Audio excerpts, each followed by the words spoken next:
ချမ်းသာစွာအိပ်စက်ရခြင်းနဲ့လောကလူတွေပြောနေကြတဲ့ချမ်းသာစွာအိပ်စက်ရခြင်းဆိုတာနဲ့ဘုရားမြတ်စွာဟောကြားတော်မူခဲ့တဲ့ချမ်းသာစွာအိပ်စက်ရခြင်းဒီအိပ်စက်ရခြင်းနှမျိုးဟာ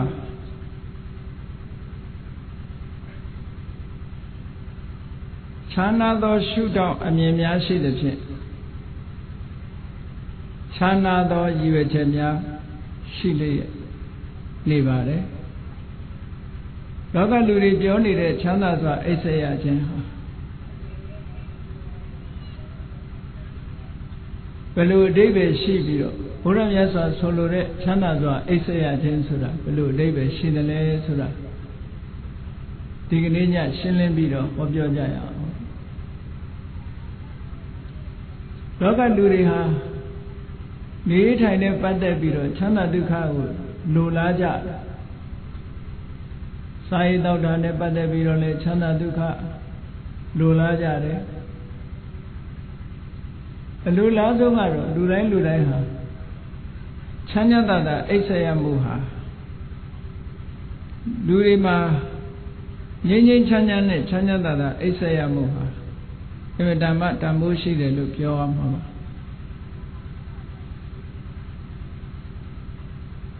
ဒါနဲ့ပတ်သက်ပြီးတော့မြတ်စွာဘုရားဟောကြားတဲ့ချမ်းသာစွာအိပ်စက်ရခြင်းရဲ့အဓိပ္ပာယ်ကအလွန်လေးနက်မှုရှိတယ်ဆိုတာကိုဟဋ္ဌကတုတ်တံကိုလေ့လာကြည့်ခြင်းဖြင့်သိရှိနိုင်ကြပါတယ်ချမ်းသာစွာအိပ်စက်ရခြင်းအဓိပ္ပာယ်ကိုဟဋ္ဌကတုတ်တံမှာမြတ်စွာဘုရားကရှင်းလင်းဟောကြားထားတာဖြစ်ပါတယ်အင်္ဂုတ္တရနိကေမှာဟဋ္ဌကတုတ်ဆိုတာပါရှိတယ်တခါတော့မြတ်စွာဘုရားသခင်ကိုရောမြတ်အာလဝီပြည်အနီးနားကနွားအုပ်ကြီးဖြတ်တန်းသွားလာတဲ့တောထန်းတနေရာတိန်တပါဝနလို့ခေါ်တဲ့ရင်းတိုက်တောထဲမှာရှိတဲ့အရွက်ကျဲကျဲနဲ့ရှိတဲ့ရင်းတိုက်ပင်ကြီးတစ်ပင်ရဲ့အောက်မှာရှင်တော်ဘုရားဟာနားနေခဲ့တာဖြစ်ပါတယ်အဲ့ဒီအချိန်က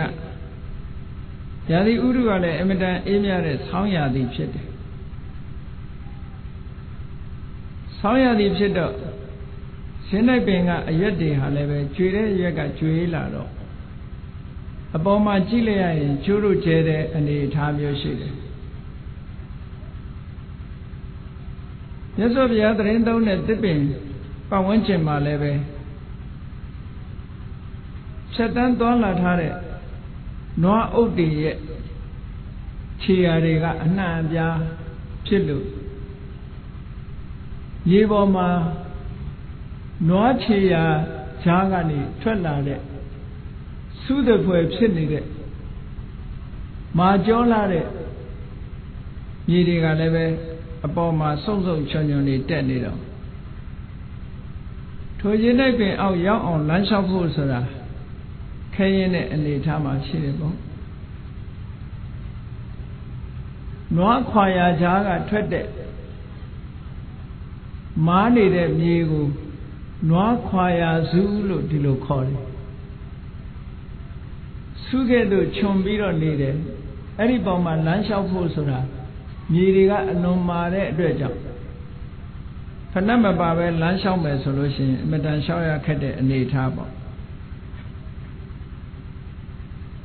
မြတ်စွာဘုရားသခင်ကိုရောမြတ်ကလည်းအရွက်ကျိုးတို့ကျဲတဲ့ရှိတဲ့ရင်းနိုင်ပင်ကြီးရဲ့အောက်မှာမြက်ကလေးတွေခင်းပြီးတော့ရက်ဖြာလေးပေါ်မှာထိုင်နေတာတပါးတဲ့အာလူပြည်နားမှာအဲ့ဒါလို့သတင်းသုံးနေတဲ့အချိန်နန်းနေစောစောအာလူမြို့ထဲကနေထွက်ပြီးတော့ရင်းနိုင်တော်ဘက်ကိုကျမကြီးအတွက်လမ်းလျှောက်ကြ တောတန်းကိုဖြတ်တန်းပြီးတော့လမ်းလျှောက်လာတဲ့ထဲမှာဟဋ္ဌကအာလဝကဆိုတဲ့မင်းသားတူလည်းပါလာတယ်ပေါ့ဟဋ္ဌကအာလဝကမင်းသားဆိုတာဒီနေရာမှာဘယ်သူလဲလို့ဆိုလို့ရှိရင်အလုံးကြောက်ကြတဲ့ဇာလံတစ်ခုပါအာလူကြီးပြည်ကြီးရဲ့အနီးနားမှာတောတန်းတနေရာကညောင်ပင်ကြီးအုပ်အုပ်ဆိုင်ဆိုင်ရှိတယ်အဲ့ဒီညောင်ပင်ကြီးအနီးပါးမှာအာလဝကဘီလူကြီးရဲ့ဗိမာန်ရှိတယ်လို့ပြောတယ်သို့တော်လူတွေမြင်ရတာတော့ညောင်ပင်ကြီးပဲမြင်ရတယ်အာလဝကဘီလူကြီးရဲ့ဗိမာန်ကိုမမြင်ရဘူးအာလဝကဘီလူကြီးကညောင်ပင်အောင်ဝင်ရောက်တဲ့ပုဂ္ဂိုလ်တိုင်းကိုသူကအပိုင်စားရထားတယ်ဒါကြောင့်မို့ညောင်ပင်အောင်ဝင်လာလို့ရှိရင်တော့သူ့အစာဖြစ်ကြရတာများတယ်ပေါ့ဖြစ်ရပုံကတော့တနေ့မှာအာလူကြီးဘုရင်ကြီးကအချမ်းရံနေနဲ့တောကစားထွက်တာတောကစားထွက်တဲ့အခါမှာသမင်းနှကောင်တွေ့တော့ကိုစီဝန်ချပြီးတော့ဝန်တာတွေကိုစီနဲ့ကိုတာဝန်ပေးထားပြီးတော့ထိုသမင်းကိုအမိဖမ်းဖို့အတွက်ဝိုင်းရံထားကြတယ်အဲ့ဒီလိုဝိုင်းရံထားပြီးတော့သမင်းကိုခြောက်တဲ့အခါမှာအမတန်အကင်းပါတဲ့သမင်းကဘယ်ဘက်ကထွက်ရမယ်ဆိုတာကြည့်လိုက်တဲ့အခါကျတော့ဘုရင်ကြီးဘက်ကနည်းနည်းလူအုပ်နေနေတာမြင်တော့ဘုရင်ကြီးဘက်ကထွက်ဖို့ကြိုးစားအဲ့ဒါလို့ကြိုးစားပြီးတော့သမင်ကထွက်ပြေးသွားတယ်ပေါ့ဘုရင်ကြီးတာဝန်ကျတဲ့အပိုင်းကနေပြီးသမင်ကလွတ်သွားတော့ဒါပဲမြန်မာတွေပြောနေကြတာရွှေသမင်ဘယ်ကထွက်မင်းကြီးတာကထွက်ဆိုတာအဲ့ဒါလို့လွတ်သွားတဲ့အခါကျတော့ဘုရင်ကြီးကမာနတွေတက်လာပြီးမခံနိုင်ဘူးပေါ့အများကနေပြီးတော့တယောမာကိုမခံနိုင်သည့်အတွက်ကြောင့်ကြိတ်ပြုံးညံ့မှာကိုမခံနိုင်သည့်အတွက်ကြောင့်သူ့ရဲ့ရဲစွမ်းတတ္တိပလအစွမ်းပြပြီးတော့သမင်ပြေးတဲ့နောက်ကနေလိုက်တယ်နောက်ဆုံးတော့သမင်တွေဟာပြေးနိုင်တယ်များပြေးပြီးမပြေးနိုင်တဲ့အချိန်ကျတော့လဲဆင်းပြီးတော့ခံကြတာပေါ့အဲ့ဒီအချိန်မှာဘုရင်ကြီးဟာသမင်ကိုအရာဖမ်းတပ်ဖြတ်ယူပြီးတော့တကယ်တော့သမင်သားစားကြလို့တော့မဟုတ်ဘူးအပျော်ပါလောက်ကြတာအဲ့ဒီသမင်ကောင်ကိုပိုင်းပြီးတော့ထမ်းလာခဲ့တယ်ဒီသမင်သူရအောင်ဖမ်းနိုင်တယ်ဆိုတဲ့စွမ်းရည်တတ္တိကိုပြခြင်းလို့သမင်ကိုထမ်းယူခဲ့ပြီးတော့မောမောပန်းပန်းနဲ့ခုနကညောင်ပင်ကြီးအောက်မှာချပြီးခဏနားနေတာဒီအခါမှာဘုရင်ကြီးကအန္တရာယ်ကြုံလာတယ်ပေါ့အာလဝကဘီလူကြီးရဲ့ပိုင်တဲ့ထဲရောက်သွားတော့အာလဝကဘီလူကြီးကနေပြီးဘုရင်ကြီးကိုဖမ်းလိုက်တယ်ပေါ့ဖမ်းလိုက်တော့ဘုရင်ကြီးကကြောက်လန့်ပြီးတော့သူ့ကိုမစားပါနဲ့သမင်သားပဲစားပါလို့ဆိုပြောတော့အာလဝကဘီလူကြီးကရဲတယ်တဲ့ဘုရင်ကြီးကိုယ်တိုင်လည်းသူ့ပစ္စည်းပဲတဲ့သမင်ကြီးကလည်းသူ့ပစ္စည်းပဲငါပစ္စည်းနဲ့ငါ့ကိုအယောင်းဝယ်မလုံးနဲ့ပေါ့သမင်လည်းငါပိုင်တာပဲမင်းလည်းငါပိုင်တာပဲဆိုတော့ဘုရင်ကြီးကခက်ကြုံတယ်သူကပြောတယ်ငါသာမန်ပုဂ္ဂိုလ်မဟုတ်ဘူးဟောဒီအာလူပြည်ကြီးကိုပိုင်တဲ့ဘုရင်ငါ့ကိုစားရင်မင်းဒီတနေ့ပဲစားရမယ်ငါ့ကိုလွတ်လိုက်မယ်ဆိုရင်မင်းငါနေ့စဉ်နဲ့အမျှတနေ့ကိုလူတယောက်ထမင်းအုပ်နဲ့ပို့ပေးမယ်ဆိုတော့အာလောကဘီလူကြီးကစဉ်းစားပြီးတော့လက်ခံတယ်အင်းသူပြောတာဟုတ်တယ်နေ့စဉ်နဲ့အမျှပင်ပန်းမခံရဘဲနဲ့လူသားစားနေရမယ်ဆိုရင်ပိုးအဆင်ပြေတယ်သို့တော့သစ္စာတည်ရမယ်သစ္စာဆိုခိုင်းတယ်မင်းမှာသစ္စာလူမှာဂတိမင်းဆိုတာသစ္စာရှိရပြောထားရင်ပြောထားတဲ့အတိုင်းလုပ်ရတယ်ပေါ့ဘုရင်ကြီးကသစ္စာဆိုတယ်နေ့စဉ်နဲ့အမျှ သူနန်းတော်ကနေပြီးတော့သူစီမံခန့်ခွဲပေးတဲ့သမင်းအုပ်ရွက်လာတဲ့လူကိုစားပိုင်ခွင့်ပေးလိုက်တယ်အဲ့ဒီလိုစားပိုင်ခွင့်တနေ့ကိုတယောက်တယောက်မှန်မှန်ပိုးဆက်ပြီးတော့ပေးမယ်လို့သူကအာမခံလိုက်တယ်အကယ်၍မပေးနိုင်တဲ့နေ့ဆိုလို့ရှိရင်သူကိုယ်တိုင်ဘလူရဲ့အစာဖြစ်ရဟောဒီလိုထားတာအဲ့ဒါလို့သစ္စာပြုတ်ခဲ့ရတာဆိုတော့အာလဝကဘီလူကြီးကလွတ်လိုက်တယ်အာလဝကဘီလူဆိုတာအဲ့ဒီအချိန်တုန်းကဘုရားတရားသံဃာကိုမကြည်ညိုသေးတဲ့မိစ္ဆာဘလူကြီးပေါ့အမှန်တမ်းကြမ်းကြုတ်တယ်အဲ့ဒါလို့ဘုရင်ကြီးစီကအခွင့်အရေးရလိုက်တဲ့အခါကျတော့ဘုရင်ကြီးကိုလွတ်လိုက်တယ်နန်းတော်ပြန်ရောက်တဲ့အခါကျတော့အမတ်ကြီးတွေနဲ့အစည်းအဝေးခေါ်ပြီးတော့သူ့ရဲ့ဘုရင်ကြီးကသူလောက်ကင်ခဲ့တဲ့ကိစ္စတစ်ခုကိုပြောပြပညာရှိမတ်ကြီးတွေကစဉ်းစားကြတယ်ရှင်မင်းကြီးဒီနေ့တယောက်တယောက်ပို့မယ်ဆိုတဲ့နေရာမှာရက်အကန့်အသတ်ခေါ်ရှိရလားလို့ဆိုဟာဘုရင်ကြီးကပြောတယ်ငါရက်အကန့်အသတ်မပြောခဲ့မိဘူးဆိုဒါဘုရင်ကြီးရဲ့မေ့လျော့ချွတ်ချုံမှုတစ်ခုပဲရက်ကန့်သက်ချက်မပေးခဲ့တဲ့အတွက်ကြောင့်သူကတစ်သလုံးပေးနေရမယ်အဓိပ္ပာယ်ဖြစ်သွားတယ်အဲ့ဒါနဲ့ထောင်ထဲကလူတွေထုတ်ပြီးတော့တနေ့တယောက်အာလဝကဘီလူကြီးစီပို့ပေးနေတယ်ထောင်ထဲကလူတွေလည်းကုန်ရောကုန်တဲ့အခါတိုင်းပြည်မှာရှိတဲ့လူတွေတိတ်တဆိတ်လမ်းမှာညထွက်တဲ့ပုဂ္ဂိုလ်တွေဖမ်းဘလူကြီးစီသွားခိုင်းအဲ့ဒီလိုနဲ့လှုပ်လာလိုက်တာနောက်ဆုံးဘုရင်ကြီးကဖမ်းပြီးတော့ဘလူးစာကျွေးနေတယ်ဆိုတဲ့သတင်းကြောင့်လူတွေဟာအိပ်ပြင်မထွက်ရဲလောက်အောင်ကြောက်လန့်နေကြနောက်ဆုံးတော့လူရှာမရတဲ့အခါကျတော့ဘယ်လိုလုပ်ရတော့ဆို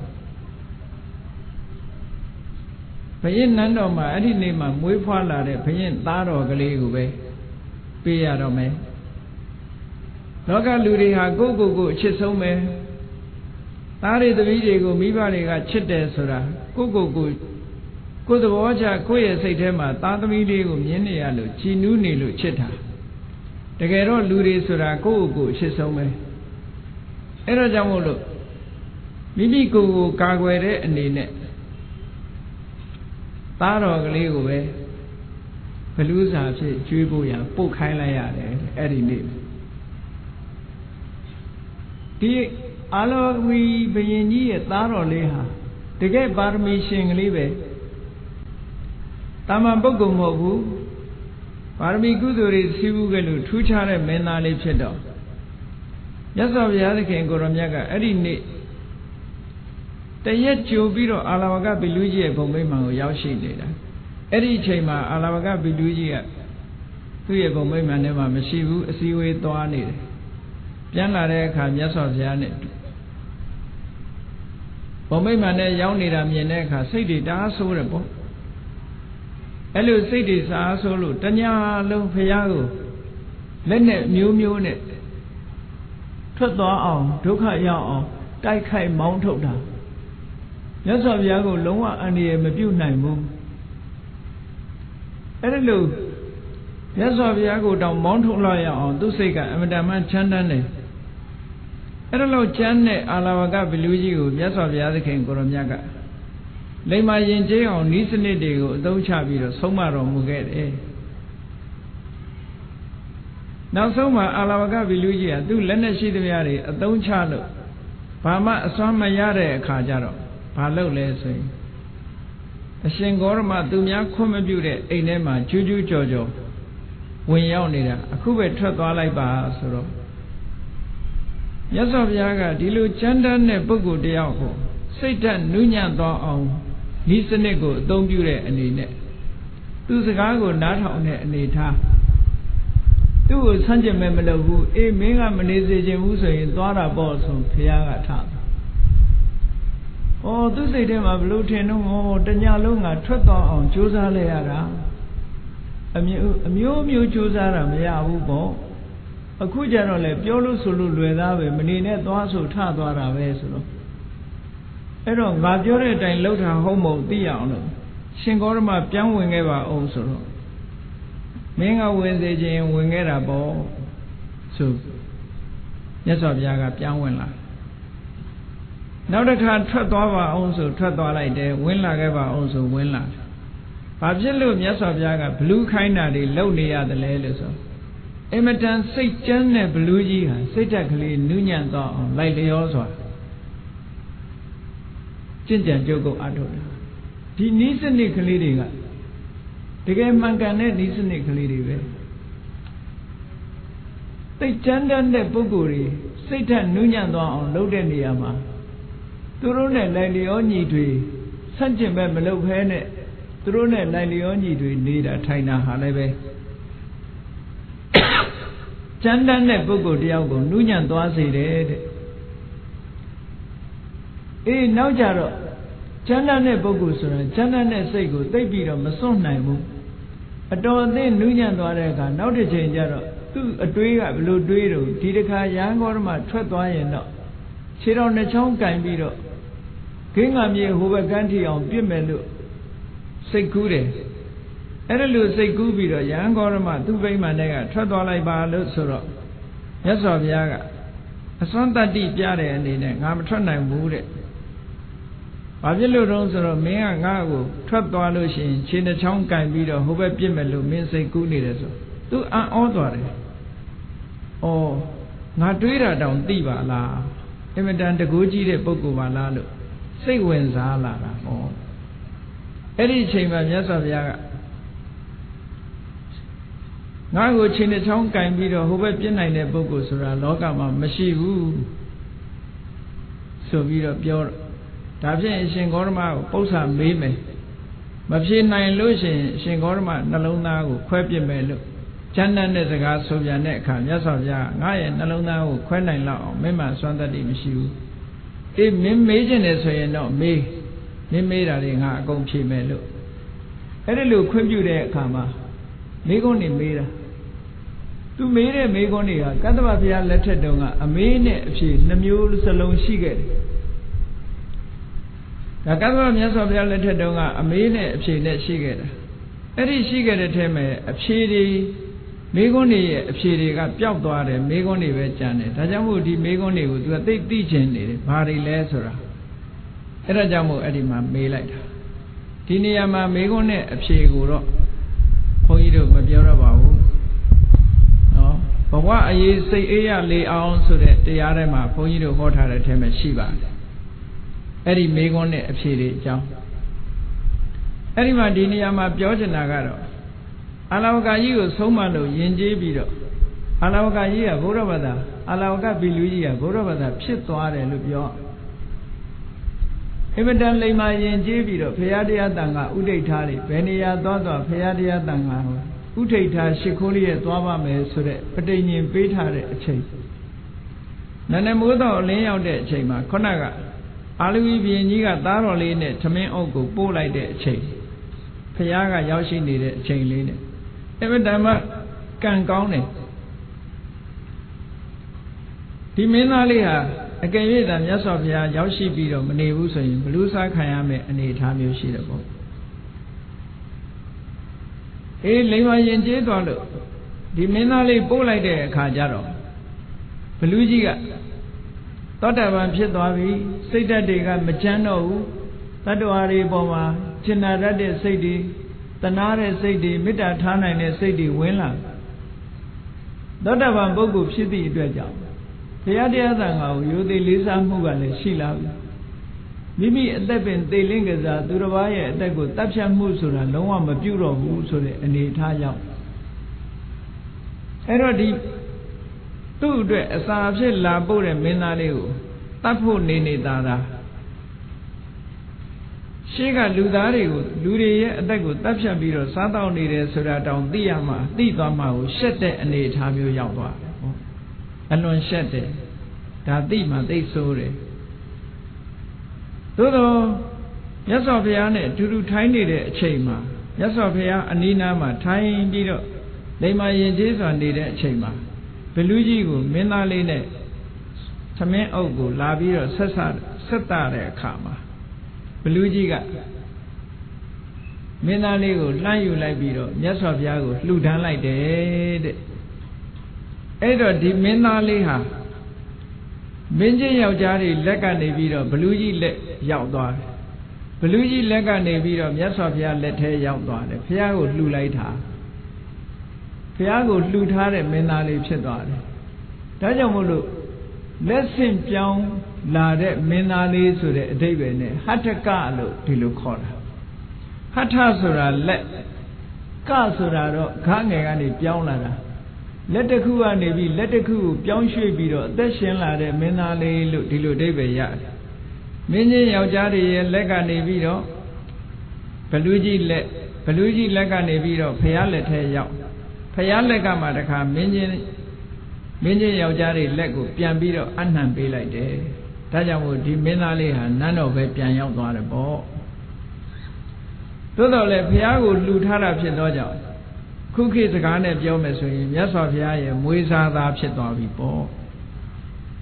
အဲ့ဒါလို့ဘုရားရဲ့မွေးစားသားဖြစ်တဲ့ဟထကဆိုတဲ့ဒီမင်းသားဟာ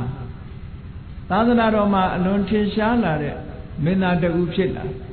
အရွယ်ရောက်လာတဲ့အခါမှာသူ့ရဲ့နောက်ကဥပဒကာတွေ900အချမ်းရံနဲ့အမတန်မှစီစီလုံးလုံးရှိတယ်ဟထကဟာသူ့နောက်ပါဥပဒကာ900ကိုသူကစီးလုံးထားတဲ့နေရာမှာအလွန်အစွမ်းထက်အခြားပရိသတ်တွေတဲ့သူကစီးလုံးညီညာမှုရှိတယ်ဒါကြောင့်မို့မြတ်စွာဘုရားကဥပဒကာဒါယကာတွေကိုသာသနိကဘွယ်ထူးတွေပေးတဲ့အခါမှာဟထကအာလဝကကိုလည်းပဲဘွယ်ထူးတစ်ခုထည့်ပြီးတော့ပေးထားတယ်အဲ့ဒီဘွယ်ထူးကတော့ဘာလဲဆိုရင်သင်္ကန်းဝတ္ထု၄ပါးဖြင့်နောက်ပါတို့ကိုစီယုံတဲ့နေရာမှာထူးချွန်ဆုံးဆိုတဲ့ဘွဲကိုပေးတယ်စီယုံမှုထူးချွန်စုပေါ့စီယုံတဲ့နေရာမှာအလွန်ထူးချွန်တယ်လို့ဟထကအာလဝကမင်းသားလေးကိုဒီလိုပွဲပေးထားသူဟာတမ္မာပုဂ္ဂိုလ်မဟုတ်ဘူးနောက်ကြတော့သောတာပန်တဂရဂါနဲ့နောက်ဆုံးအနာဂတ်အဆင့်ထီအောင်ရောက်သွားပြီသာသနာတော်မှာထင်ရှားတဲ့မင်းသားလေးတစ်ပါးဖြစ်လာတယ်ဟောသူ့မှာအံ့ဩဖွယ်ကောင်းတဲ့အံ့ဖွယ်ကောင်းတဲ့အရည်အသွေးတွေကဘာတွေတုံးဆိုရင်သူဟာတရားတရားသိကောင်းတယ်တဲ့ဟောတရားတရားကောင်းတဲ့နေရာမှာအလွန်ထင်ရှားတယ်တရားတရားကောင်းတယ်နောက်ကိုချင်းသီလနဲ့ပြည့်စုံတယ်ကိုချင်းသီလနဲ့ပြည့်စုံတဲ့နေရာမှာလည်းပဲအလွန်ထင်ရှားတယ်နောက်တစ်ခုကမကောင်းတာလုပ်ရမှာမဟုတ်တာပြောရမှာမဟုတ်တာကြံစီရမှာအလွန်ရှက်တတ်တယ်ဆက်ဆုပ်တတ်တယ်မကောင်းတာလုပ်ရမှာမကောင်းတာပြောရမှာမကောင်းတာကြံရမှာအလွန်ကြောက်လန့်တတ်တယ်ဟိရိဥတ္တပနဲ့ပြည့်စုံတယ်လို့ဒီလိုပြောတာအေးဒါတွေမကဘူးဟထကမင်းသားလေးဟာမြတ်စွာဘုရားထံကတရားဓမ္မတွေနာယူပြီးယဟန်တော်ရှင်မြတ်တွေစီကယဟန္တာရှင်မြတ်တွေစီကတရားဓမ္မကိုနာယူထားလို့တရားဓမ္မနဲ့ပတ်သက်လာလို့ရှိရင်ဘုဒ္ဓတွေအများကြီးရှိတယ်တဲ့ဘုဒ္ဓတွေအများကြီးရှိတယ်နောက်တစ်ခုကတော့တရားတရားကောင်းတဲ့ပုဂ္ဂိုလ်ဖြစ်သည့်အားလျော်စွာ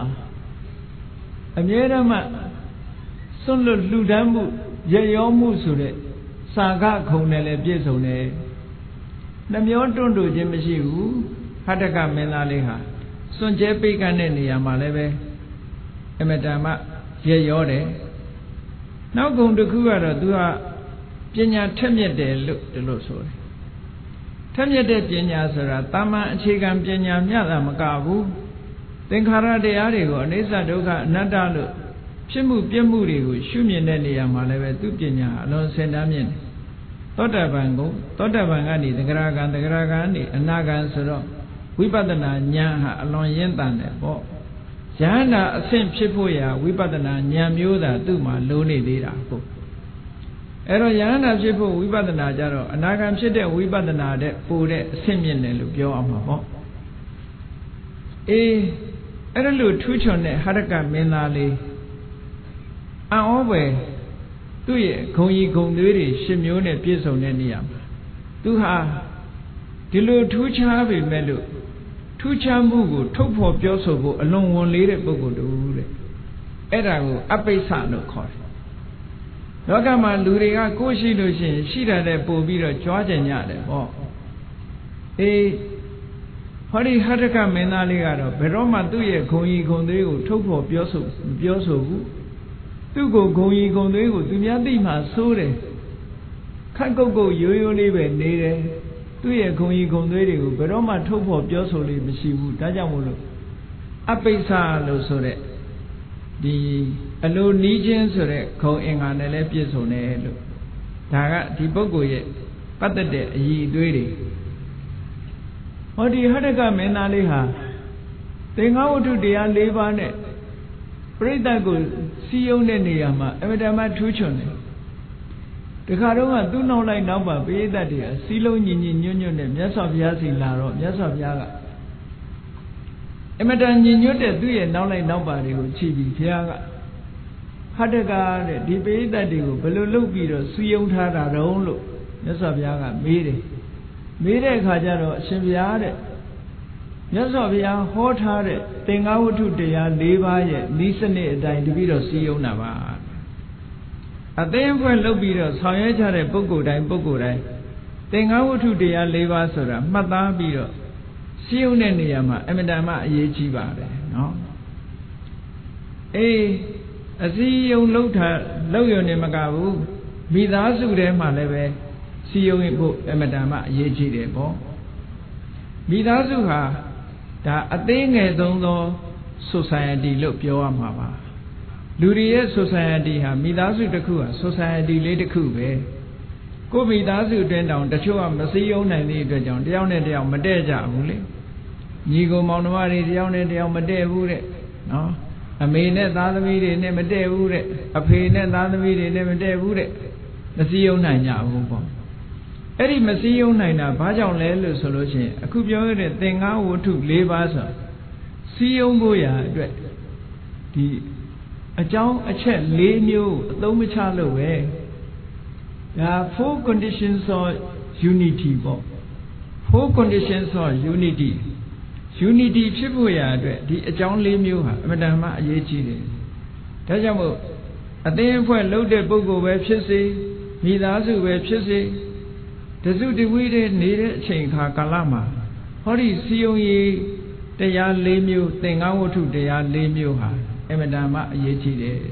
သင်္ဃဆိုတာစုစည်းပေးတာတဲ့လူတွေစည်းလုံးညီညွတ်နေအောင်စုစည်းပေးနိုင်တဲ့စွမ်းအားရှိတယ်အဲ့ဒီ၄မျိုးကဘာလဲလို့ဆိုရင်ဒါနပေးတာကမ်းတာရှိရမယ်စည်းလုံးညီညွတ်မှုအတွက်ပေးမှုကမ်းမှုဟာအမှန်တမ်းမှအကောင်းဆုံးသောစည်းလုံးဒါကြောင့်မို့ပေးကမ်းခြင်းသည်အောင်မြင်ရာဤလို့ပြောတာနော်ခုခေတ်လူတွေပို့ပြီးတော့သဘောပေါက်တာပေါ့ဘာဖြစ်ဖြစ်ပေးလိုက်လို့ရှိရင်ချောတယ်ပေါ့မပေးရင်မချောဘူးဟုတ်လား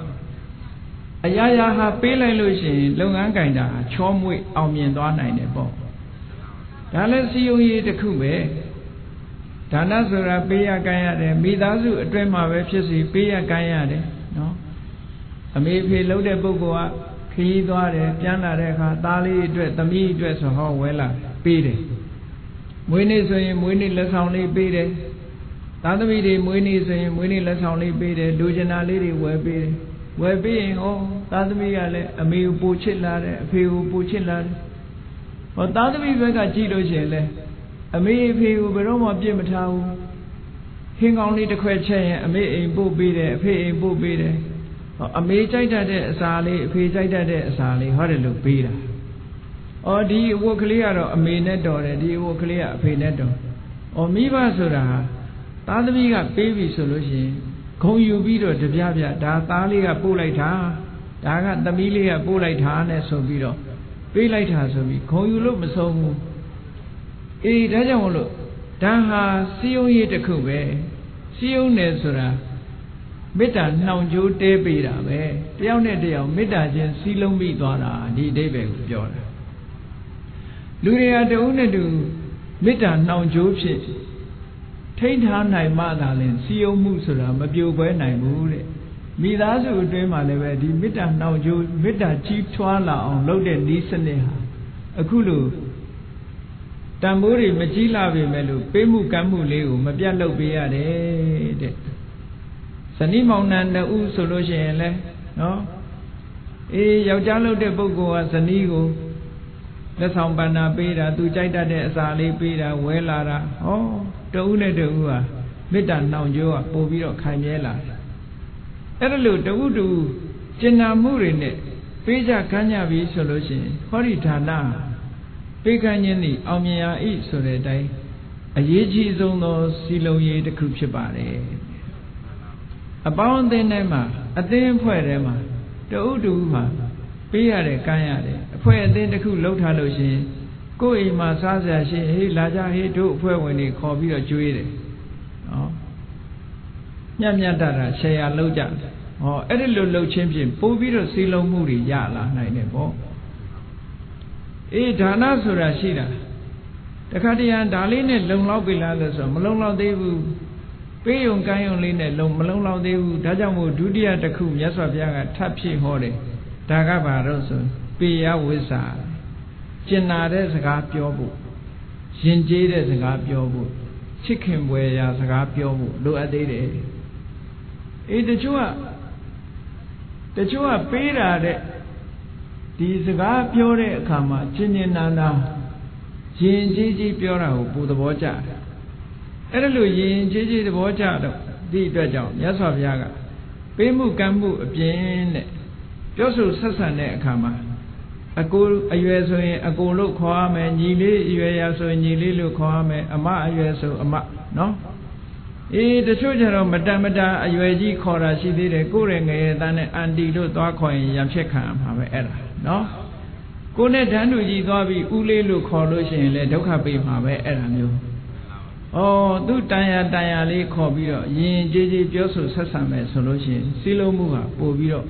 အောင်မြင်လာနိုင်တယ်ဒါကြောင့်မို့မြတ်စွာဘုရားကဒုတိယလောက်ရမှာကပေယဝိဇ္ဇာတဲ့စီယုံရေးအတွက်နော်ချစ်ခင်ပွဲရာရှင်ကျေးတဲ့စကားမျိုးနဲ့ပြောဆိုဆက်ဆံတယ်။ဩနောက်တစ်ခုအသုံးပြုရမယ့်စီယုံရေးတစ်ခုကဘာလို့ဆိုအဋ္ဌစရိယအဋ္ဌဆိုတာအကျိုးသို့မဟုတ်ကိစ္စစရိယဆိုတာပြုလုပ်ပေးတာတစ်ဖက်သားမှာကိစ္စရှိလို့ရှိရင်ကြည့်ပြီးတော့မနေဘူး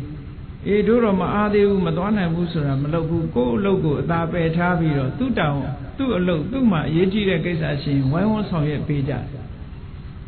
အေးတစ်ဖက်သားရဲ့ကိစ္စကိုမနေတတ်ဘူးဝိုင်းပြီးတော့ဆောင်ရွက်ပေးတယ်ဆိုဟိုလူကကျေးဇူးတွေတင်လို့မေတ္တာတွေတက်ဝင်လာတယ်ပေါ့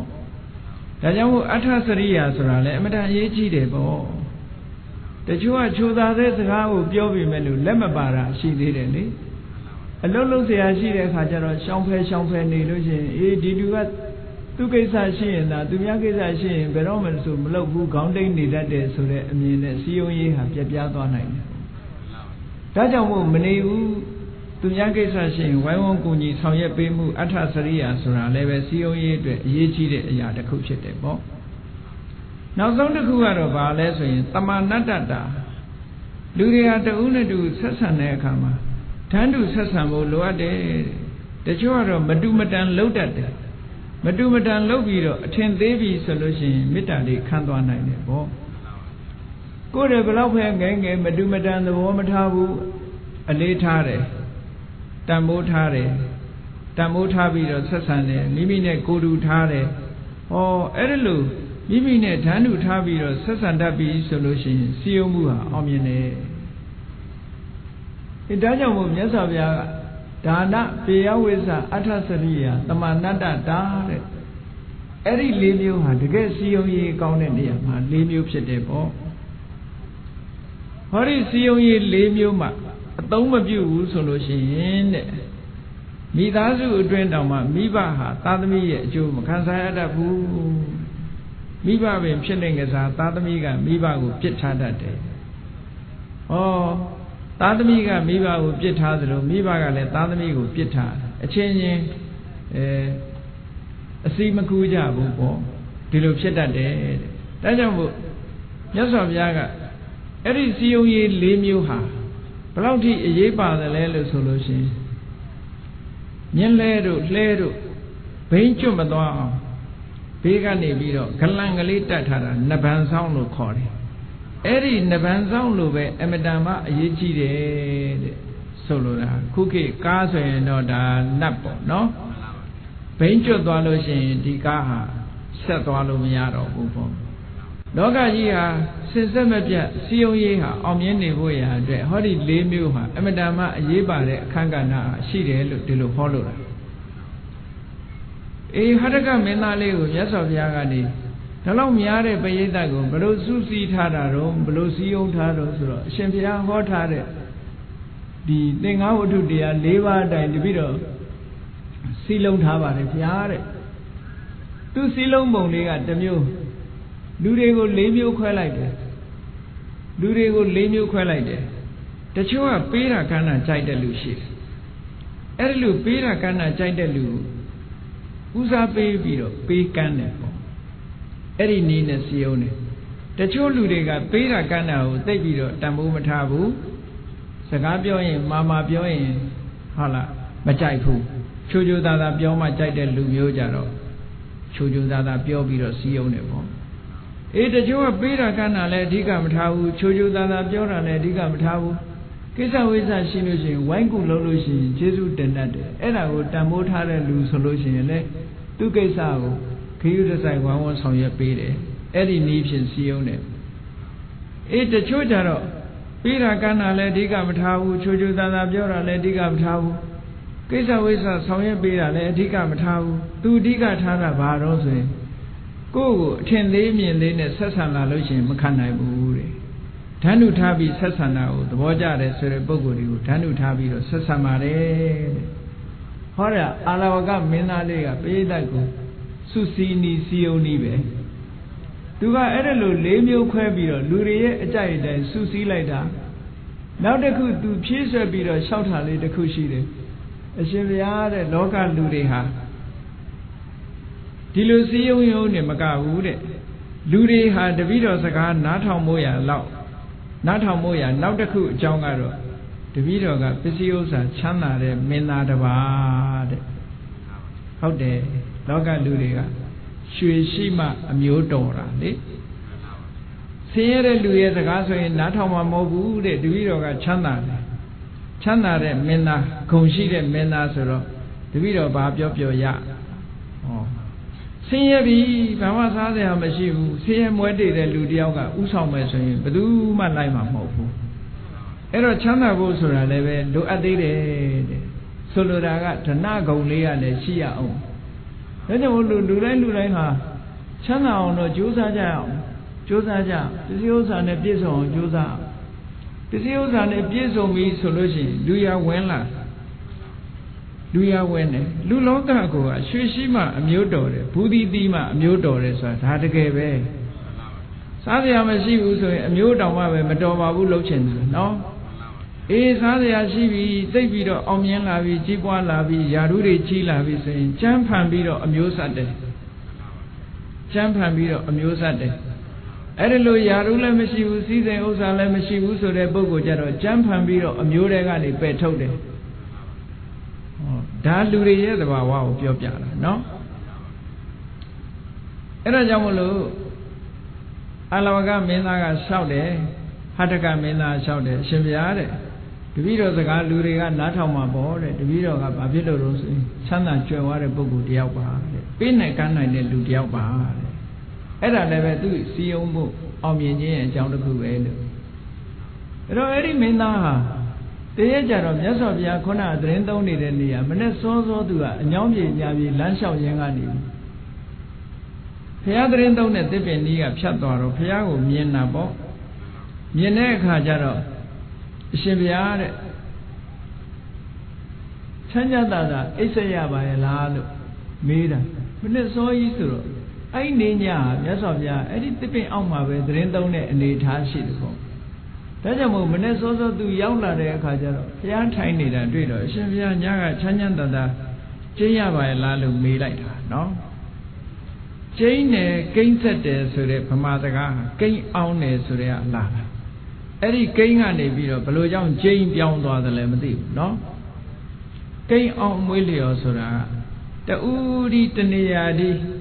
Ayo Mumu City Malumba Venet, the Udi Neda Taina, Gay on a look below Deveya. အဲ့ဒီကနေဆက်ပြီးတော့ဒီကိန်းနဲ့ချင်းနဲ့ဆိုတဲ့စကားလုံးကိုကြည့်ပြီးတော့ဘုန်းကြီးတွေလည်းဘယ်အချိန်ဖြစ်ဖြစ်တကားတွေကလာလို့ရှိရင်ရှင်ဘုရားကျိန်းနေသလားကြီးမေးတာဒါပေမဲ့အဓိပ္ပာယ်ကကျိန်းနေသလားဆိုအိတ်နေသလားဆိုဘုန်းကြီးရဲ့တဏီကုံအိတ်နေတဲ့အဓိပ္ပာယ်ရောက်တယ်ဘယ်ချိန်လာအဲ့ဒါတဘာတဲ့နေရင်တော့အရှင်ဘုရားကျိန်းနေတာလားနဲ့မေးကြတယ်နော်အဲ့ဒီကျိန်းနေတယ်ဆိုတဲ့အဓိပ္ပာယ်ကအိတ်နေတယ်ဆိုတဲ့အဓိပ္ပာယ်မဟုတ်ဘူးတဘာဒီကိန်းအောင်နေတယ်လို့ဒီလိုပြောတာနော်ပฏิတန်လာနဆိုတဲ့စကားလုံးကလာတာတဘာဒီကိန်းအောင်တယ်ဆိုတာအာယုန်တဘာစိတ်တွေမလွင့်ပွားရအောင်ထိမ့်သိမ့်ပြီးတော့ကမ္မထဘာဝနာနဲ့နေမယ်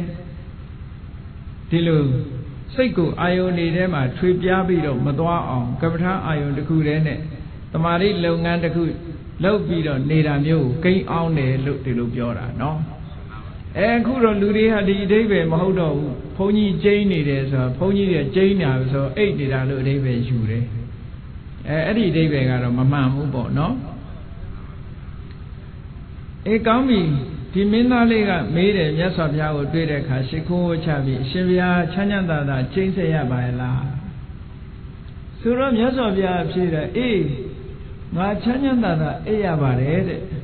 လောကမှာချမ်းချမ်းသာသာအိပ်ရတဲ့အထက်မှာငါဟာတယောက်ပါဝင်ဖြစ်ပါတယ်လို့ဘုရားဒီလိုမိန့်လိုက်တော့အဲ့တော့ तू ကဖြေစေချင်တာဟာအိပ်လို့မရဘူးညာအေးလိုက်တာနေရာလည်းမကောင်းဘူးလေလေးကလည်းတူတိုက်ဆောင်းရသည်ကြီးလည်းဖြစ်တယ်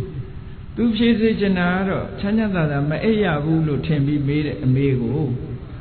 ဘုရားကဖြေလိုက်တာအေးချမ်းချမ်းသာသာအိပ်ရတယ်တဲ့ချမ်းချမ်းသာသာအိပ်ရတဲ့ထဲမှာငါလည်းတယောက်ပါဝင်ဖြစ်တယ်လို့ဒီလိုဖြေလိုက်တော့ तू ကမင်းသားလေးကဒီအဖြေကိုမကျေနပ်လို့ဆက်ပြီးတော့မေးတယ်ရှင်ဘုရားတဲ့ရာသီဥတုကြီးကလည်းဆောင်းရသည်ကြီးတဲ့ဆောင်းရသည်မှာအေးဆုံးရက်ဟာရှိရရှိတယ်လို့ဆိုတယ်ပေါ့အဲ့ဒီခေတ်ကပေါ့ဒီခေတ်တော့ဒါတွေကမှန်ရင်မှန်တော့မှာပေါ့အန္တရထကလို့ခေါ်တယ်အန္တရအထက်ကဂျားရှိရဲ့ဆိုတာတဘူတွဲတပေါင်း2လအကြာရှိရဲ့ဟာအေးဆုံးပဲလို့ဆိုတာဒီနေရာမှာတဘူတွဲတပေါင်းဆိုတဲ့နေရာမှာဒီဗမာတွေရဲ့လရေတွက်ပုံနဲ့ဘုရားမြတ်စွာလက်ထက်ကလရေတွက်ပုံကမတူဘူးဆိုတာကိုသတိထားဖို့လိုတယ်ပေါ့အဲ့တော့အေးဆုံးရှိရဲ့ဟာဘယ်ဟာလဲလို့ဆိုရင်တဘူတွဲလမပြည့်မီ4ရက်နဲ့တဘူတွဲလပြည့်အပါဝင်နောက်က4ရက်အဲ့ဒီ8ရက်ဟာအေးဆုံးလို့ဒီလိုပြောတယ်နော်အန္တရထကဆိုတာဂျား8ရက်ဆိုတာတဘူတွဲလပြည့်ဟာအေးဆုံးဒါကြောင့်မို့လို့ဗမာတွေဟာတဘူတွဲလပြည့်နေ့ဆိုလို့ရှိရင်မိဘုံပွဲကျင်းပပြီးတော့မြတ်စွာဘုရားကိုလှူကြတယ်ပူဇော်ကြတယ်ဒီအချိန်မှာကြွယ်ကြိုပြားတောင်အေးလို့ဘုရားလည်းအေးမှာပဲဆိုပြီးတော့နော်နသာထင်းနေနဲ့မိခင်မို့ရာအတွက်ရည်မှန်းပြီးတော့လှူဒန်းလေးရှိကြတယ်ပေါ့ဗမာပြည်မှာတော့အခုပွဲတစ်ခုတိုးတာကတော့ထမင်းပွဲပေါ့အဲ့တော့မိဘုံပွဲဆိုတာဒီနသာထင်းနေနဲ့ဘုရားကိုမိပူဇော်တဲ့ဟာအမတန်မှအေးတဲ့အရက်ကိုအချိန်ကိုအသိမှတ်ပြုတဲ့အနေနဲ့မြတ်စွာဘုရားကိုမိအိုးကင်းနေနဲ့မိဖို့ပြီးတော့လှူတဲ့သဘောပေါ့အဲ့တော့အေးဆုံးရှိရဆိုတဲ့နေရာမှာတဘူရဲလာပြည့်ဆိုတာဗမာပြည်ကတဘူရဲလာပြည့်လို့သုံးတာဟာကောင်းကင်ကလာကြီးကတော့ပြည့်တယ်ဒါပေမဲ့လို့ရက်30ဖြစ်တဲ့လကမပြည့်သေးဘူးလာပြည့်ဆိုတဲ့အဓိပ္ပာယ်ဟာကောင်းကင်ကလာပြည့်တာကိုပြောတာမြတ်စွာဘုရားလက်ထက်တုန်းကလာပြည့်ဆိုတဲ့နေရာမှာကောင်းကင်ကလာလည်းပြည့်တယ်ရက်30လလည်းပြည့်တယ်ဒီလိုယူရမှာကောင်းကင်ကလပြည့်တယ်လို့ရက်30လလည်းပြည့်တယ်လို့ဆိုတော့ဒီတဘူရဲတပေါင်း2လအကြာရှိရဆိုတဲ့နေရာမှာတဘူရဲလပြည့်နေ့အပါဝင်နော်ရှိရကိုပြောတာအဲ့ဒီရှိရဟာစံချိန်တင်လောက်အောင်အေးတဲ့ရာသီလို့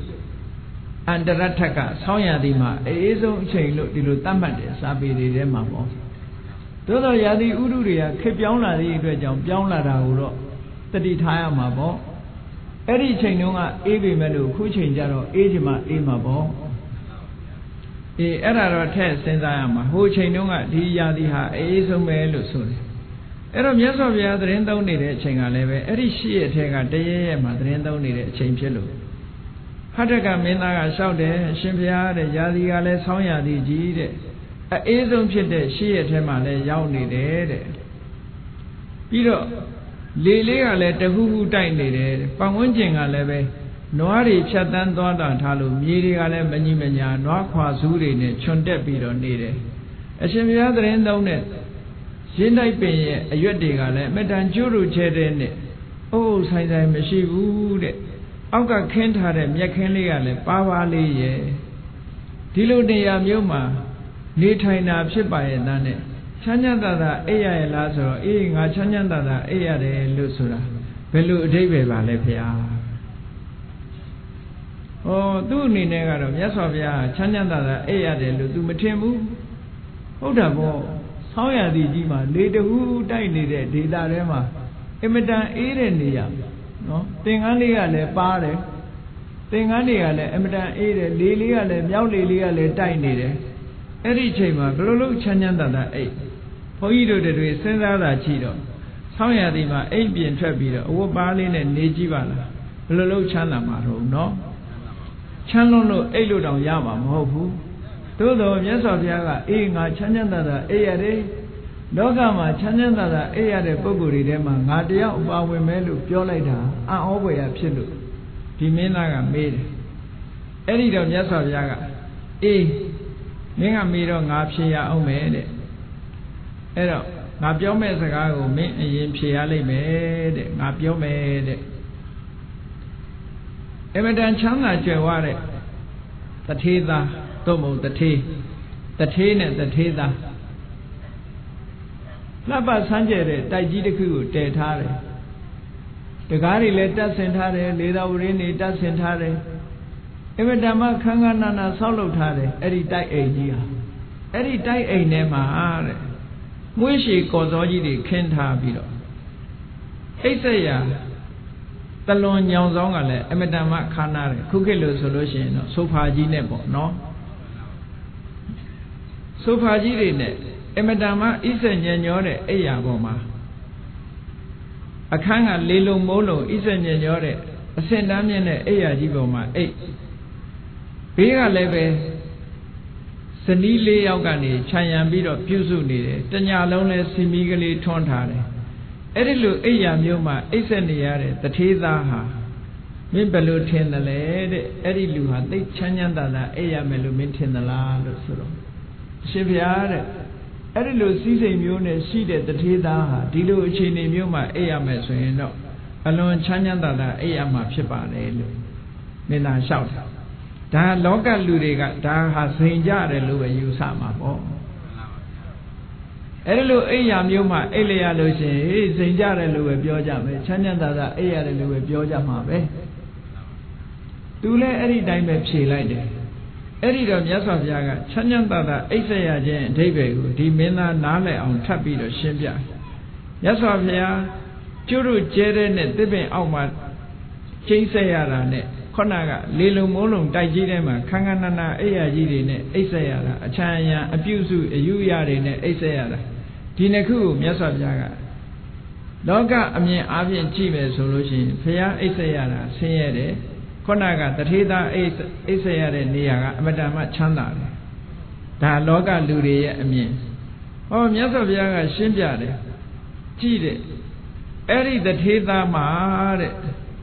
Raga Sati, Chipwala Lucian, Saint Nalonga, Kubana Lake. Raga Sura, Beroma, Alumajabu, Dana Raga Sura, Alumajabu, Saint Nalongo, Puban Sirade. Kosiemu, Pisidade, Sasiemu, Pisidade. Eri Kono Nalongo, Puban Sirade, Raga Chipolade, a Puri. Eri a Puri, she name a solution. Plagone, Eyabo, 8, Chanyanda, Esetas, Chanai Mamalade. Erilu, Ragasure, a twin Puri, Saint Alonema, Pulone, a Puri net a solution. To our senior, sending ye Esarabe. Edilu, Sindhi Isaya Jin, Junction de Raga Sure, de Yao, Naha, Shimpe Tavida Chitipo. Nama, Saint Alongo, Puban de Raga Sura, Nama, Mishigu, Soluraga, Yasovia, Uejaga. Payama, a twin boo Mishigu, ခုနကအပြင်ကဘလောက်စိန်ကြကြအတွင်းကအပူနဲ့ဆိုရင်ဘယ်တော့မှချမ်းသာမှာမဟုတ်ဘူးပေါ့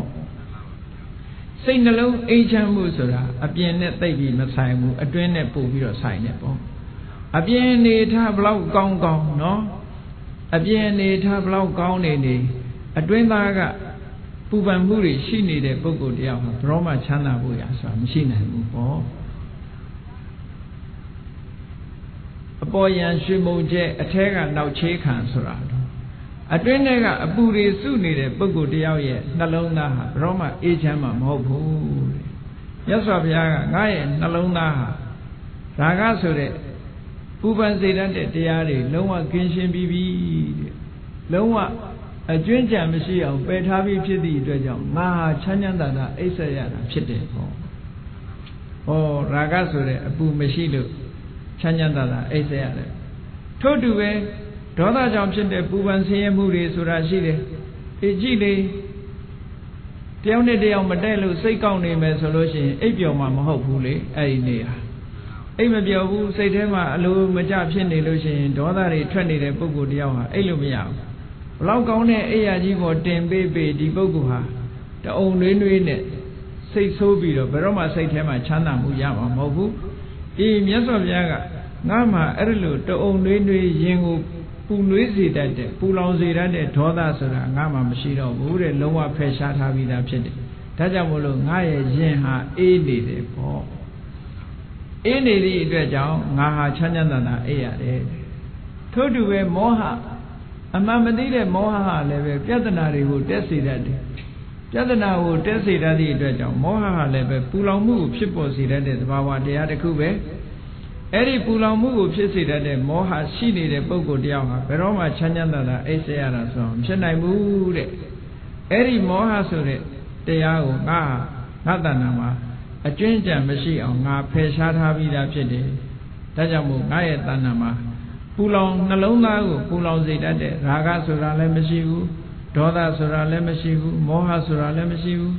တခြားအကုသိုလ်တွေလည်းမရှိဘူးဒါကြောင့်မို့လို့နှလုံးသားကြည်လင်အေးမြပြီးတော့ငြိမ်းချမ်းနေတာအဲ့ဒါကြောင့်မို့လို့ငါရဲ့အိပ်ဆက်နားနေမှုဟာဘယ်နေရာပဲဖြစ်ဖြစ်အတွင်းကနှလုံးသားအေးချမ်းနေသည့်အတွက်ကြောင့်ဘယ်တော့ပဲဖြစ်ဖြစ်ချမ်းသာနေတာပဲလို့ဒီလိုဟောတာအဲ့တော့ဘုန်းကြီးတို့တွေကအပြင်ပံလေးကိုကြည့်ပြီးတော့ချမ်းသာတယ်လို့ပြောနေကြတာအတွင်းကပူလောင်နေတာကိုလူတွေကမသိဘူးအတွင်းပူနဲ့အပြင်ပူဆိုတဲ့နေရာမှာအပြင်ပူကခံနိုင်တယ်အတွင်းပူကမခံနိုင်ဘူးလောကလူတွေဒုက္ခရောက်နေတာဟာအတွင်းပူကြောင့်ဒုက္ခရောက်နေတာအတွင်းပူရှိလာလို့ရှိရင်အပြင်ပူတဲ့ဆိုးတယ်ပေါ့အပြင်ပူတာကတခဏမျှတာပူတာအတွင်းပူပြီဆိုလို့ရှိရင်တသံတရားလုံးဒုက္ခရောက်သွားနိုင်တယ်ပေါ့အေးဒီအခြေအနေတွေကိုရည်ညွှန်းပြီးတော့မြတ်စွာဘုရားသခင်ကိုရောမြတ်ကလောကမှာတဲ့အတွေ့အတာမှုတွေမရှိဘူးမုန်းတိမှုတွေမရှိဘူးမှားမှားယွင်းယွင်းဒီတွေ့ဝေမှုကြောင့်မှားမှားယွင်းယွင်းချွတ်ချော်မှုတွေမရှိဘူးဆိုတဲ့ပုဂ္ဂိုလ်တယောက်ဟာအမြဲတမ်းချမ်းချမ်းသာသာအိပ်ဆက်ရတဲ့ပုဂ္ဂိုလ်ပဲဖြစ်တယ်တဲ့နှလုံးသားကိုပူလောင်စေတတ်တဲ့ကိလေသာတွေမကင်းသေးတဲ့ပုဂ္ဂိုလ်ဟာကိလေသာတွေနှလုံးသားထဲမှာမငြိမ့်သေးဘူးဆိုလို့ရှိရင်ထိုပုဂ္ဂိုလ်ဟာဘယ်တော့မှချမ်းချမ်းသာသာအိပ်ဆက်ရတဲ့ပုဂ္ဂိုလ်ဆိုတာမဖြစ်နိုင်ဘူးလို့ဒီလိုဟတ္တကမင်းသားကိုရှင်းလင်းပြီးတော့မြတ်စွာဘုရားဟောတာအဲ့တော့မြတ်စွာဘုရားရဲ့အဓိပ္ပာယ်ကချမ်းချမ်းသာသာအိပ်ဆက်ရခြင်းဆိုသည်မှာနှလုံးသားအပူငြိမ့်ပြီးတော့ကိလေသာခတ်သိမ်းငြိမ့်နေတဲ့ပုဂ္ဂိုလ်ရဲ့အိပ်ဆက်မှုသာလင်ချမ်းချမ်းသာသာအိပ်ဆက်ရခြင်းလို့ဆိုနိုင်တယ်ကိလေသာအပူတွေရှိနေတဲ့ပုဂ္ဂိုလ်ရဲ့အစဉ်တမ်းမြင့်တဲ့အိယာကြီးတွေပေါ်မှာအိပ်ပြီးတော့အပြင်ပန်းအပြင်ဇိမ်ကြတယ်ချမ်းသာတယ်လို့ဒီလိုထင်ရတော့လေအတွင်းပူတွေနှိမ့်ဆက်နေသည့်အတွက်ကြောင့်ပူလောင်မှုတွေနဲ့လုံးဝနေရလို့သူ့ရဲ့စိတ်နှလုံးဟာအေးချမ်းမှုမရှိဘူးစိတ်နှလုံးအေးချမ်းမှုမရှိသည့်အတွက်ကြောင့်အဲ့ဒီပုဂ္ဂိုလ်ဟာချမ်းချမ်းသာသာအိပ်ဆက်ရတယ်ဆိုတဲ့အဓိပ္ပာယ်မရပါဘူးတဲ့စင်စင်ရဲရဲပဲအိပ်ဆက်ရပါတယ်တကယ်လည်းပဲလောဘဒေါသမောဟဆိုတာတွေရဲ့အနောက်အရှက်ကြောင့်ထိုပုဂ္ဂိုလ်ဟာဘယ်တော့မှချမ်းချမ်းသာသာအိပ်ဆက်ရမှာမဟုတ်ဘူးစိတ်ထဲမှာအလိုမကျမှုတွေနဲ့လုံးပန်းပြီးတော့အလိုမကျတွေနဲ့ထွေးလုံးပြီးတော့စိတ်နှလုံးဟာပူလောင်နေသည့်အတွက်ကြောင့်စိတ်ငြိမ်းချမ်းမှုဆိုတာလုံးဝမရနိုင်ဘူးတဲ့ဒ ဒါကြောင့်မို့မြတ်စွာဘုရားသခင်ကိုရောမြတ်ကချမ်းသာစွာအိပ်စက်ရတယ်ဆိုတဲ့တကယ်အဓိပ္ပာယ်ဟာနှလုံးသားအေးချမ်းမှုရှိမှချမ်းသာစွာအိပ်စက်ရတယ်ရာဂဒေါသမောဟစတဲ့ကိလေသာတွေချုပ်ငြိမ်းမှသာလျှင်တကယ်ကိုအေးချမ်းတယ်ဆိုတာကိုပြောလို့ရမယ်ချမ်းသာစွာအိပ်စက်ရတယ်ဆိုတဲ့ပုဂ္ဂိုလ်ဟာတကယ်ကိုရာဂဒေါသမောဟငြိမ်းချမ်းတဲ့ပုဂ္ဂိုလ်မှသာဖြစ်နိုင်တယ်ပေါ့လောကလူတွေဟာမအိပ်ရလို့အိပ်ဆေးတောက်ရတဲ့ပုဂ္ဂိုလ်တွေရောမရှိဘူးလားစိတ်ငြိမ်သေးဆိုပြီးတော့တောက်နေရ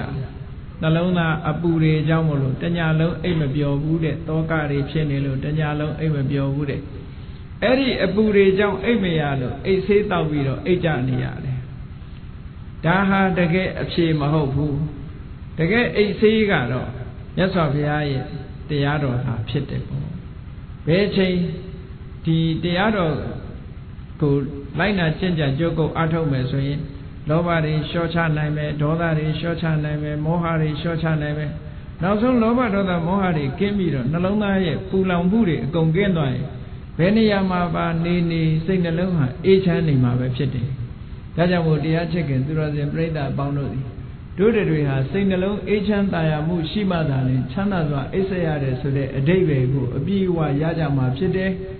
တမန်အားဖြင့်ကြည့်ပြီးတော့တို့တွေဟာချမ်းသာစွာအိပ်စက်ရတယ်လို့ဖြေလို့ရှိရင်မပြည့်စုံတဲ့စကားမျိုးသာဖြစ်တယ်ပေါ့အဲ့ဒါလိုသဘောကျပြီးတော့တို့တွေဘာလို့ရမလဲချမ်းချမ်းသာသာအိပ်စက်ရခြင်းရဲ့အဓိပ္ပာယ်ပြည့်စုံအောင်ဘာလို့ရမလဲနှလုံးသားကိုပူလောင်စေတတ်တဲ့ရာဂတွေဖယ်ရှားဖို့ကြိုးစားရမယ်ဒေါသတွေဖယ်ရှားနိုင်အောင်ကြိုးစားရမယ်မောဟတွေဖယ်ရှားနိုင်အောင်ကြိုးစားရကဲကြိုးစားပြီဆိုတဲ့အခါမှာရာဂဖယ်ရှားအောင်ဘာနဲ့ကြိုးစားမလဲရာဂကိုဖယ်ရှားဖို့ရအတွက်နံပါတ်1ကဘုန်းကြီးတို့တွေရာဂဟာဘာကြောင့်ဖြစ်နေသလဲလို့ဆိုရင်တင့်တယ်မှုလို့စိတ်ကအာယုံပြုတ်နေသည့်အတွက်ကြောင့်သူ့ဘနမိတ်ကိုအာယုံပြုတ်ထားသည့်အတွက်ကြောင့်ရာဂဟာတိုးတဲ့တိုးလာတာဖြစ်တယ်ဒါကြောင့်မို့လို့မတင့်တယ်ဘူးဆိုတဲ့အတုပကမ္မထံဗမာစကားထဲမှာအတုပလို့ဆိုလို့ရှိရင်မသာသွားတတိယနေတာမျိုးဖြစ်တတ်တယ်နော်အဲ့ဒါကိုပြောတာမဟုတ်ဘူးအတုပကမ္မထံဆိုတာမိမိတို့အသက်ရှင်လျက်ဖြစ်တော်လဲခန္ဓာကိုယ်မှာတင့်တယ်မှုမရှိတာတွေကိုဆင်ញင်စဉ်းစားတတ်ရမယ်ရွှင်ရှားဝယ်သဘောတွေကိုဆင်ញင်စဉ်းစားတတ်ရမယ်ဘယ်လိုဆင်ញင်စဉ်းစားတတ်မလဲဆိုရင်ကြည်လေကိုယ်ခန္ဓာကိုယ်ဟာမတင့်တယ်ဘူးယွန်းစပွဲဆိုတာဟာအလွယ်လေးနဲ့စဉ်းစားလို့ရတယ်ကိုယ်ဟုတ်လားတလားနှစ်လားရေမချိုးမျက်နှာမသိဖဲနေကြည့်ပေါ့မွေးကြိုင်တဲ့အနတ်တွေထွက်လာမလားနံစော်တဲ့အနတ်တွေထွက်လာမလားစဉ်းစားကြည့်ပေါ့ခန္ဓာကိုယ်ရဲ့သဘာဝတကယ်တော့လှပတင့်တယ်တာမဟုတ်ဘူးအပြင်ကဝဆားဆင်တာတို့ဖိလိမ့်တာတို့ဒါတွေကြောင့်မို့လို့လူတွေဟာလူကြားထဲမှာဝင်လို့ရတာနော်အဲ့ဒါလို့မတင့်မတဲယွန်းစပွဲသဘောတွေကိုဆင်ញင်စဉ်းစားခြင်းဖြင့်အတုပတင်ညာကိုနှလုံးသွင်းခြင်းဖြင့်ရာဂကိုဖယ်ရှားနိုင်တယ်တဲ့ရာဂကိုလျှော့ချနိုင်ရာဂရောကျသွားတာနဲ့တပြိုင်နက်နှလုံးသားရဲ့ပူလောင်မှုတွေရောကျသွားမယ်ရောကျသွားတာနဲ့တပြိုင်နက်ချမ်းသာသာအိပ်စက်ရဖို့ဖြစ်ပေါ်လာလိမ့်မယ်ထို့တူပဲဘုန်းကြီးတို့တွေရဲ့နှလုံးသားထဲမှာမုန်းတိမှုတွေကိုတိမ့်ထားမယ်ဆိုလို့ရှိရင်နှလုံးသားဟာအမုန်းတရားတွေလွှမ်းမိုးနေသည့်အတွက်ကြောင့်ဘယ်တော့မှချမ်းသာမှာမဟုတ်ဘူးတဲ့အဲ့ဒါကြောင့်မို့လို့ဒီအမုန်းတရားတွေကိုဖယ်ရှားနိုင်ဖို့အတွက်မေတ္တာသက်ဝင်ချစ်ခင်စေတတ်တဲ့မေတ္တာတရားကိုပွားများအထောက်ကြရမယ်အဲ့တော့မေတ္တာနှလုံးသားနဲ့အစားထိုးပြီးတော့နေနိုင်မှသာလေဘုန်းကြီးတို့ရဲ့နှလုံးသားထဲဟာအမုန်းတရားတွေကင်းစင်သွားလိမ့်မယ်မေတ္တာသက်ဝင်ချစ်ခင်တဲ့ကြည်လင်အေးမြတဲ့စိတ်ဓာတ်ကိုရရှိလာတဲ့အခါမှာချမ်းသာသာအိပ်စက်ရမှုဆိုတာဖြစ်ပေါ်လာမှာပါအဲ့ဒီလိုမဟုတ်ဘဲနဲ့အမုန်းတရားတွေနှလုံးထဲမှာထားမယ်ဆိုလို့ရှိရင်ဘယ်တော့မှချမ်းသာသာအိပ်စက်ရမှုဆိုတာရမှာမဟုတ်ဘူးတဲ့ထို့တူပဲအသိဉာဏ်ကင်းမဲ့နေကြမယ်ဆိုလို့ရှိရင်လှုပ်တင်တာနဲ့မလှုပ်တင်တာခွဲခြားမသိဘူးမသိသည့်အတွက်ကြောင့်မလှုပ်တင်တာတွေလှုပ်လိုက်မယ်လှုပ်တင်တာတွေကိုမလှုပ်ဘူးဆိုရင်ပြဿနာတွေတက်မယ်ပြဿနာတွေတက်ရင်ထိုပြဿနာကြောင့်စိတ်တွေဟာတည်ငြိမ်မှုမရဘူးတဲ့မောဟကြောင့်ဖြစ်ပေါ်လာတဲ့ရင်ထဲမှာပူနွေးစေတတ်တဲ့အခြေအနေမျိုးတွေရောက်လာတယ်ဒါကြောင့်မို့အဲ့ဒီမောဟကိုပယ်ဖြောက်ဖို့ရာအတွက်အသိပညာရအောင်ကြိုးစားကြရမယ်အသိပညာရဖို့ရာအတွက်တရားနာရမယ်တရားစာအုပ်တွေဖတ်ရမယ်နော်သုတ္တမယဉာဏ်ရမယ်ကမ္မထတရားအားထုတ်ရမယ်အားထုတ်လို့ရှိရင်ဘာဝနာမယဉာဏ်တွေရလာမယ် တုဒ္ဓမယပညာဘာဝနာမယပညာဒီပညာနှစ်ခုဖြင့်မောဟကိုလျှော့ချနိုင်တယ်ပေါ့နောက်ဆုံးဟာသဘာဝတရားတွေရဲ့အစစ်မှန်ကိုသိမြင်ခြင်းဖြင့်မှန်မှန်ကန်ကန်စဉ်းစားတွေးခေါ်နိုင်တဲ့အသိဉာဏ်ကိုရရှိခြင်းဖြင့်သင်္ခါရတရားတွေရဲ့မမြဲတဲ့သဘောတွေကိုဆင်ခြင်စဉ်းစားခြင်းဖြင့်ဘုန်းကြီးတို့တွေဟာပူလောင်မှုတွေရောတတ်မဲ့မှုတွေရောအလုံးကိုလျှော့ချသွားနိုင်ပါလိမ့်မယ်တဲ့အဲ့ဒီလိုပူလောင်မှုတွေတတ်မဲ့မှုတွေလျှော့ချသွားနိုင်တာနဲ့တပြိုင်နက်ချမ်းသာစွာအိပ်စက်ရမှုဆိုတာရရှိလာမှာဖြစ်ပါတယ်အေးဒါကြောင့်မို့လို့ဒါဒေါသမောဟဆိုတဲ့အခြေခံအကုသိုလ်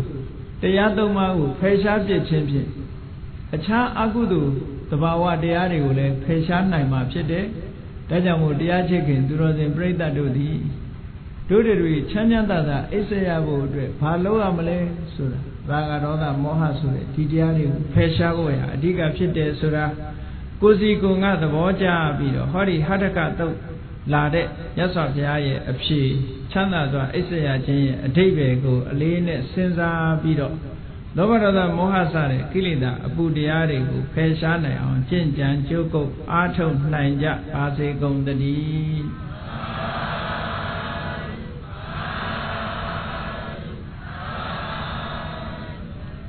မေတ္တာပို့ရအောင်တတ္တဝါများစွာဘေးရန်กว่าချမ်းသာကြပါစေတတ္တဝါများစွာဘေးရန်กว่าချမ်းသာကြပါစေမေတ္တာရေချမ်းသွန်ကားဖြံငြိမ်းချမ်းကြပါစေမေတ္တာရေချမ်းသွန်ကားဖြံငြိမ်းချမ်းကြပါစေသက်ရှိချမ်းသာစိတ်ချမ်းသာလူရဆန္ဒပြည့်ပါစေသက်ရှိချမ်းသာစိတ်ချမ်းသာလူရဆန္ဒပြည့်ပါစေဖုံလန္တာဒုက္ခပင်ကစားမေတ္တာပုံနေတုသင်္ကမာမနောတရတိတဗေတံဘဝယံတုဒုက္ခန္တကမေတ္တာပုံနေတုသင်္ကမာစုပေါင်းပို့အပ်မေတ္တာတဟုရောင်မြူပါဝင်းငွေလမင်းနှင့်ရောင်ချင်းရှဲယုံပေါင်းဆုံးရခြင်းကြောင့်သဗေတံကျင့်မဲ့ဥဒ္ဒုံလုံးစုံများစွာတတ္တဝါတို့ဤမနောတရတိမြင့်မြတ်ဖြူစင်အေးကြည်လင်းသည့်ရေစဉ်ပြည်တင်းစိတ်နှလုံးတည်ဟုသောရေအိုင်ကြီးအတွင်း၌ဒုက္ခပင်ကစားစင်ထာဝရအိမ်မြကြည်သာတာယာပွင့်လန်းချမ်းသာဒုက္ခတည်ဟုသောကုမုဒ္ဒရာဇာပန်တို့သည်ဖုံလန္တဝန္တာရှင်မြူဝုမုံလူလျက်ကြည်နုဘွယ်ကြုံဖူးပွင့်မြကုန်သည်ဖြစ်၍